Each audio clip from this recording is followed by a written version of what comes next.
ये आप लोगों के बीच बीएड का सेमेस्टर 3 BBMKU का क्वेश्चन पेपर है सिविक्स का। यहाँ पर देखिए सिविक्स का ये क्वेश्चन पेपर है सिविक्स का। सेमेस्टर जो है 3 का है।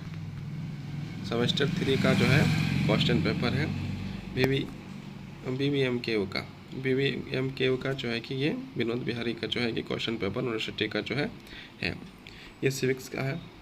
यहाँ पर देखिए इसको ध्यानपूर्वक, जैसे कि सब लोग जानते हैं क्वेश्चन रिपीट होता है। तो ये आप लोगों के लिए जो है कि जब आप लोगों का सेमेस्टर 3 का परीक्षा चलेगा बीएड का, उस समय हो सकता है तो इसका प्रयोग देखने के लिए और समझने के लिए कर सकते हैं। पहले यहाँ पर देखिए अनिवार्य क्वेश्चन जो है सवाल होते हैं। तो यहाँ पर 1 नंबर में लिखा हुआ है आंसर ऑल क्वेश्चन, सभी प्रश्नों का उत्तर दें। उसके बाद यहाँ पर आपका जो प्रश्न शुरू हो जाते हैं। प्रश्न शुरू होते हैं जिसमें से पहला लिखा हुआ है नागरिक शास्त्र शब्द की उत्पत्ति किस भाषा से हुई है। यदि यहाँ से देखा जाए तो नागरिक शास्त्र की किस भाषा से उत्पत्ति हुई है, तो हुई है लैटिन भाषा से। और यदि यहाँ पर इंग्लिश का क्वेश्चन देखा जाए, from which language did the word political science originate, तो यहाँ पर आपका हो जाएगा ग्रीक भाषा। तो यहाँ पर यूनिवर्सिटी के द्वारा जो है जो लिखा है नागरिक शास्त्र का इंग्लिश, तो पॉलिटिकल साइंस लिख दिया गया है, जो बिल्कुल जो है कि गलत है। नागरिक शास्त्र का सिविक्स होगा, तो ये हो सकता है कि यूनिवर्सिटी द्वारा मिस्टेक हुआ है। पॉलिटिकल साइंस का हिंदी राजनीतिक विज्ञान होता है। यहाँ पर यूनिवर्सिटी पता नहीं क्यों लिखी है, तो इस बात को आप जो है कंफर्म कर लीजिएगा। तो नागरिक शास्त्र की उत्पत्ति की बात यदि किया जाए तो यहाँ पर जो है लैटिन भाषा कहीं नहीं है, तो इसका आंसर लैटिन भाषा होगा, लेकिन लैटिन भाषा है कहीं नहीं, तो यहाँ इनमें से कोई नहीं होना चाहिए। और यदि यहाँ पर इंग्लिश वाला क्वेश्चन से बात करें, from which language did the word political science originate, तो इसका आंसर हो जाएगा ग्रीक भाषा। तो यहाँ पर अपने अनुसार इस भाषा को चुनिए कि कौन सा भाषा में जो है पॉलिटिकल साइंस का आंसर देना है या नागरिक शास्त्र का आंसर देना है। यहाँ पर जो यूनिवर्सिटी का जो है ये गलती है, तो हो सकता है सबको जो है कि नंबर इसका मिलेगा। यूनिवर्सिटी गलती होने के कारण सबका नंबर यहाँ पर मिल सकता है। अब आगे हम लोग देखते हैं, आगे नेक्स्ट क्वेश्चन जब हम लोग देखते हैं तो यहाँ पर हम लोग देखते हैं ऐसे इस क्वेश्चन को जो है हम लोग के द्वारा जो है ईमेल किया जाएगा। ईमेल करके पूछा जाएगा कि इसका सही आंसर क्या है। यूनिवर्सिटी को ईमेल किया जाएगा कि इस क्वेश्चन का जो है सही आंसर क्या है। तो इसका जो आंसर खुद यूनिवर्सिटी बताएगी क्या इसका आंसर सही क्या है, ईमेल के द्वारा पूछा जाएगा।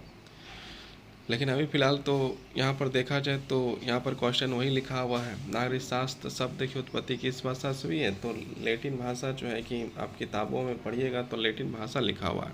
इसके अनुसार यदि आंसर होगा इनमें से कोई नहीं।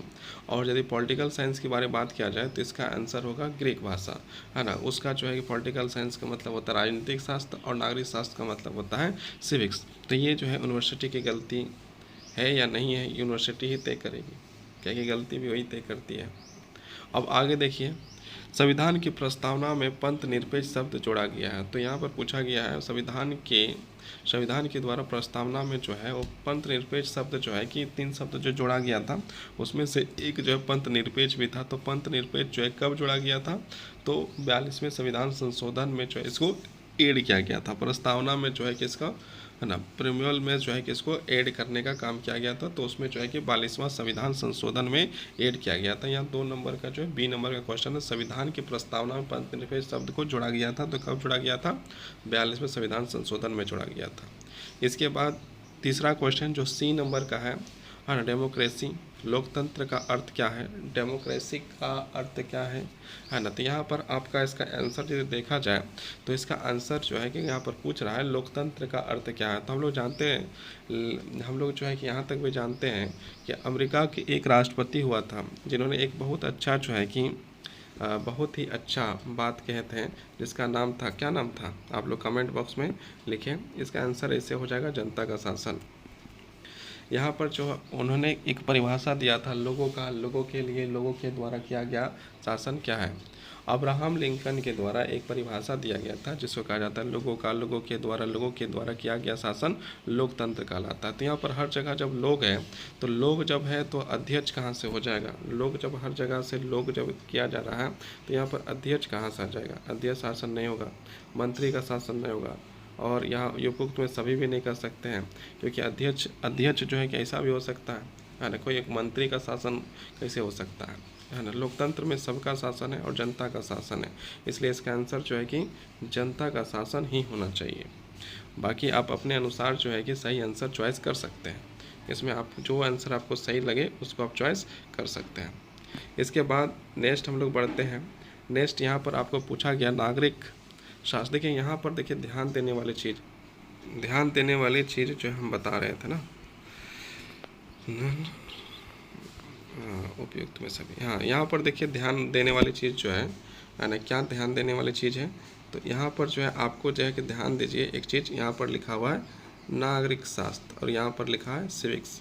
देखिए यहाँ पर कोई गलती नहीं है, नीचे लिखा है नागरिक शास्त्र, ऊपर में लिखा है सिविक्स, है ना। तो वहाँ पर लेकिन जो है कि हम लोग क्वेश्चन को जो है कि नीचे करें तो यहाँ पर देखिए क्या लिखा हुआ था, यहाँ पर आपका जो है लिखा हुआ है नागरिक शास्त्र, है ना, नागरिक शास्त्र, यहाँ पर आपका नागरिक शास्त्र लिखा है और यहाँ पर आपका लिखा है पॉलिटिकल साइंस।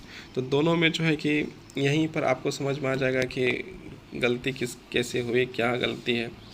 उस खैर छोड़िए, क्वेश्चन नंबर सी को देखते हैं। लोकतंत्र का अर्थ है, लोकतंत्र का अर्थ क्या है, तो लोकतंत्र का अर्थ जो है आपका जो है जनता का शासन कहलाएगा, जनता का शासन कहलाएगा। इसके बाद नेक्स्ट क्वेश्चन है नागरिक शास्त्र शिक्षण होना चाहिए, मतलब नागरिक शास्त्र का जो शिक्षण है एजुकेशन तो वो कैसा होना चाहिए, या सिविक्स एजुकेशन शुड बी, तो कैसा होना चाहिए, या आपका जो है कि टीचर सेंटर्ड होना चाहिए, मतलब क्या है शिक्षक केंद्रित होना चाहिए, या फिर आपका जो है कि आपका जो है पाठ केंद्रित होना चाहिए, या फिर जो है कि आपका पाठ्यक्रम केंद्रित होना चाहिए, या शोध केंद्रित होना चाहिए, या छात्र केंद्रित होना चाहिए, ये सारे चीज़ जो है होना चाहिए। तो यहाँ पर जो है जितना भी शिक्षा होता है वो आपका जो है कि स्टूडेंट सेंटर होता है, मतलब क्या होता है, जो भी आज का शिक्षा है वो आपका छात्र केंद्रित होना चाहिए, सब जितना है छात्र केंद्रित ही होना चाहिए। अब हम लोग आगे बढ़ते हैं, आगे बढ़ते हैं और लास्ट का जो है कि हम लोग जो है कि क्वेश्चन यहाँ पर है कि पाठ सहगामी क्रिया की उपयोगिता क्या है, तो ये नागरिक शिक्षण है, नैतिक गुण है, या आवश्यकता के पूर्ति है। तो यहाँ पर इसका आंसर हो जाएगा, इसका आंसर ऑल ऑफ दिस हो जाएगा, मतलब इनमें से सभी। और ये आपका जो है कि ऑब्जेक्टिव क्वेश्चन समाप्त होते ही आपका सेकंड ग्रुप स्टार्ट होगा, ग्रुप बी में क्या है, निम्नलिखित में से किन्हीं दो प्रश्नों का उत्तर दें। दो प्रश्न का उत्तर देना है। पहला प्रश्न आपका है भारतीय प्रजातंत्र की चुनौतियाँ क्या क्या हैं। दूसरा सवाल है समानता से आप क्या समझते हैं। चौथा क्वेश्चन है नागरिक शास्त्र में उपलब्धि परीक्षण के उद्देश्यों का वर्णन करें। पाँचवा सवाल है नागरिक शास्त्र शिक्षण में शिक्षण अधिगम सामग्री की उपयोगिता का वर्णन करें। और अब यहाँ पर हम लोग जाएंगे ग्रुप सी में है निम्नलिखित में से किन्हीं दो प्रश्नों का उत्तर दें। राज्य का अर्थ बताते हुए उसके तत्व व प्रकृति बताइए। 7 वाला में पूछा गया है पाठ्यक्रम सामाजिक क्रिया का राजनीतिक शिक्षण, राजनीति छात्र शिक्षण क्या महत्व है, व्याख्या करें। इसके बाद नागरिक शास्त्र का विषय में वर्ग 9 के किसी भी प्रकरण के पाठ योजना का निर्माण करें।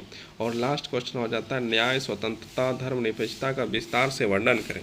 ये आपके जो है कि बीएड सेमेस्टर 3 का क्वेश्चन पेपर था जो आप लोगों ने यहाँ पर देखा। बहुत बहुत धन्यवाद। आप इसका उपयोग करें समझने में और परीक्षा देने में। बहुत बहुत धन्यवाद, बहुत बहुत आभार।